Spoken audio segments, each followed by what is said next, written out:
I move second reading of Bill 19, an act to amend the Building Code Act of 1992 with respect to the height of wood frame buildings.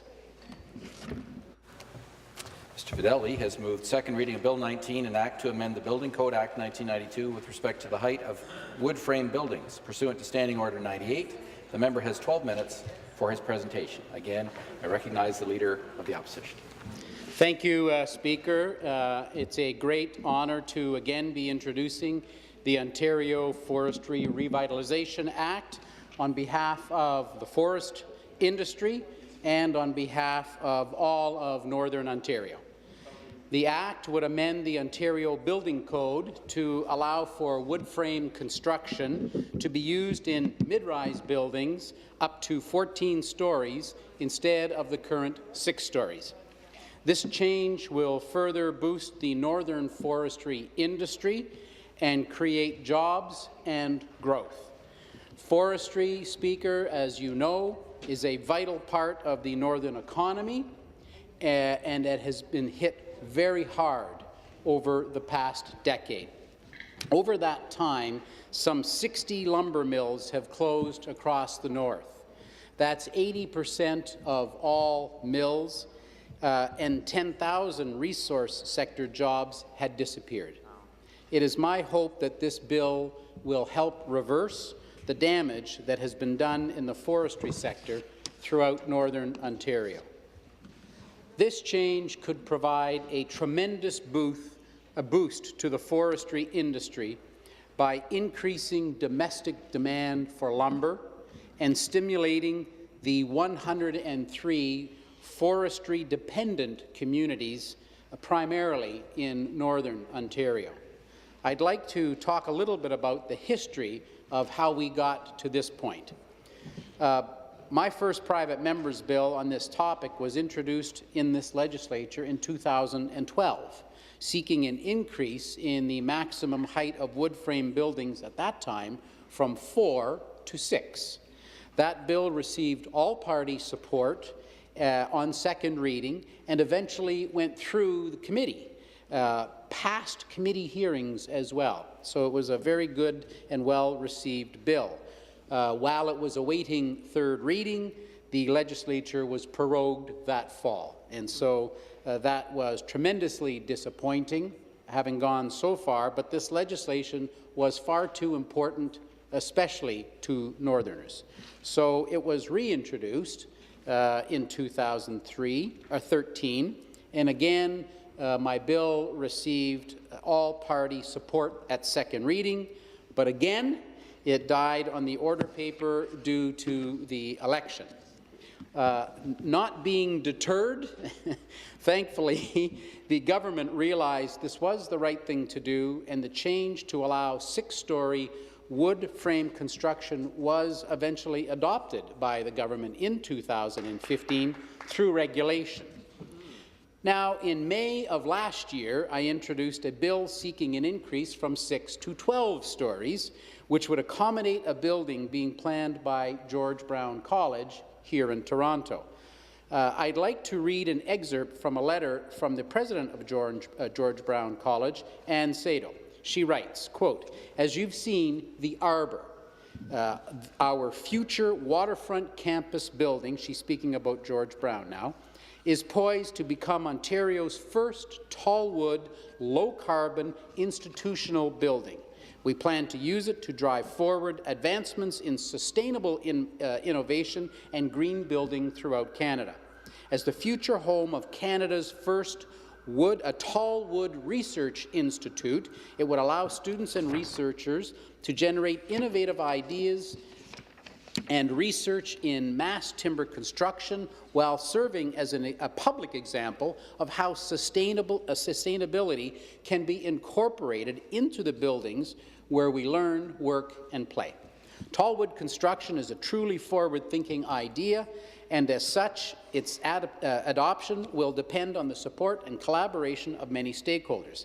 So there's about another half page from her here, Speaker. The bill you've introduced to allow for wood frame construction in buildings now up to 14 buildings or stories is an important step forward in the advancement of sustainable building practices in Ontario. Not only is this change pivotal to the construction of the Arbour, it also has the potential to inspire many other tall wood projects in the future. This in turn would create increased job opportunities for Ontarians in the forest industry while reducing the carbon footprint of new buildings. We appreciate your support for this innovative form of construction. Now, fast forward to last October, and I introduced Bill 169, which seeks to increase this to 14 stories, and there's a reason for that as well. It was revealed that U of T, our University of Toronto, has such a building in the works. Let me read from a letter of support from Andrew Thompson, the Chief of Government Relations at U of T. Quote, "It is intended that the tower become a prototype for the use of mass timber tall wood both nationally and worldwide. It is expected this project will showcase the strong, sustainable effort driving the project while promoting the use of Canadian material and technology." But again, prorogation killed this legislation, which is why I've now brought Bill 19 for debate here today. As in the past, I hope to rally all party support for this legislation because it's a win-win solution. This is an opportunity for Ontario to show leadership in innovation. We have worked very closely for a long time with the industry to develop this legislation. The Ontario Home Builders Association has recognized the merits of this idea and this legislation and is formally endorsing passage here today. And in our gallery are both Stephen Hamilton and Michael Collins Williams from the Ontario Home Builders Association, and I welcome you to Queen's Park.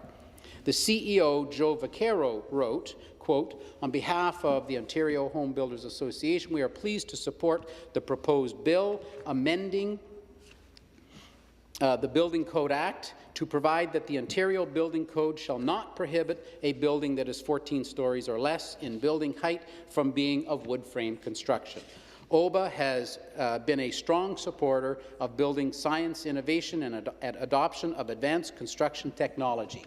OBA previously supported amendments to the Ontario Building Code to allow 6-story wood frame buildings, and I thank them for that, and have promoted tall wood and provided industry education in the construction of tall wood buildings. The continued use of wood within the construction industry will help address climate change by storing carbon in buildings and by offsetting emissions associated with other construction materials." They go on to say, OBA recognizes and supports these changes required within our industry to improve the energy efficiency level of buildings and support government objectives to reduce energy consumption and greenhouse gas emissions. Mr. Vaquero also notes, quote, "Innovation in the construction industry to utilize wood in tall buildings will support Ontario's forestry industry. This is especially important today due to political uncertainties and trade disputes with the United States. And while Ontario should be leading the world in tall wood construction innovation, many other jurisdictions in North America, Europe, and Asia are ahead of us." And he goes on with an example about a 20-story apartment in Stockholm. It's worth noting, Speaker, that BC enacted their Wood First Act in 2009 and fast-tracked changes to their building code in 2009, 9 years ago. The Canadian Wood Council has written a letter in support of Bill 19. President Michael Giroux writes, quote, "Adoption of Bill 19 will position Ontario as a code development leader in the tall wood opportunity for Ontario and Canada, while ensuring full compliance with CODE's core objective. The Federation of Northern Municipalities has also supported my previous bills on wood frame construction, and their quote from FNOM still holds true. They wrote, "The increased use of wood has the potential to sustain current jobs and provide an opportunity to create new ones, to encourage investment and innovation into new processes and technologies, and contribute to the economic prosperity of, and in this case, northeastern Ontario. With Ontario's population projected to rise by nearly 35% by 2036, the demand for more higher-density, multifamily residential buildings will continue to increase. Market experts estimate that the mid-rise sector could represent 8 to 10% of the entire multi-story market in Ontario in the next 20 years, up from 3%. As well, the growth plan for Greater Golden Horseshoe and Places to Grow Act Ontario and almost all municipalities are committed to reducing urban sprawl. Now, Speaker, I come from the City of North Bay in the riding of Nipissing. We have 70 manufacturing companies within our community.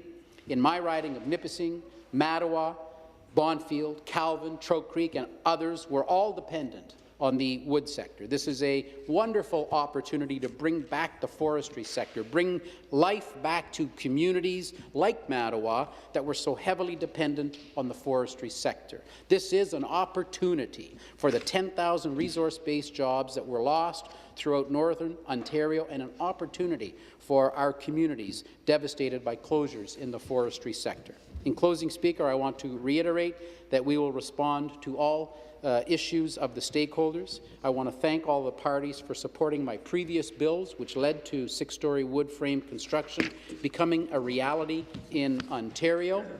Bill 19 will create jobs and growth in Northern Ontario communities dependent on the forestry sector while reducing construction costs and helping Southern Ontario meet targets to reduce urban sprawl. Wood frame construction will also reduce the carbon footprint and increase the energy efficiency of mid-rise buildings. This is a win-win-win-win situation. This isn't some dream or hopeful quest. This is real. It's happening around the world. It's happening in BC. And I must say I was proud to attend the unveiling of George Brown College's shortlisted design bids at a ceremony hosted by the school in Toronto last month. Speaker, it was absolutely amazing to look at these wood buildings that they have designed.